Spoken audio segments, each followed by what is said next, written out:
संभाजीनगरमधून बातमी समोर येते। सासू सुनेच्या वादानंतर सुनेने हाताची नस कापून घेतलीये आणि याच नसेतून फरशीवर साचलेल्या रक्तावर पाय घसरून पडल्याने सासूचा मृत्यू झाला।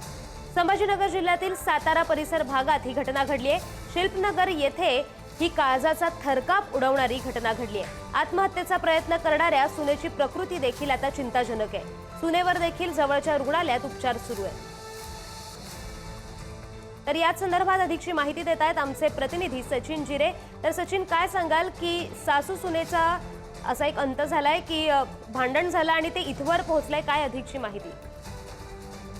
त्या परिसरामध्ये जे राहणारे जे प्रत्यक्षदर्शी आहेत त्यांनी जी माहिती दिली त्यानुसार की या दोन्ही सासू सुना आहेत यांचा शाब्दिक वाद घरामध्ये झाला होता आणि त्या वादानंतर रागाच्या भरामध्ये सुनेने हातातली नस ही कापून घेतली होती आणि त्यानंतर ती त्या जमिनीवरती पडलेली होती। त्याच दरम्यान हातातला जो रक्तस्राव होता पूर्ण फरशीवर पसरला होता आणि दरम्यान त्याच वेळेस वृद्ध सासू त्या खोलीमध्ये आली आणि त्याने जे समोर चित्र पाहिले की सून जमिनीवर पडलेली आहे, संपूर्ण रक्त आहे। त्याच दरम्यान त्या रक्तावरून त्या वृद्ध सासूचा पाय निसटला आणि जमिनीवर कोसळून त्या देखील गतप्राण झालेल्या आहे।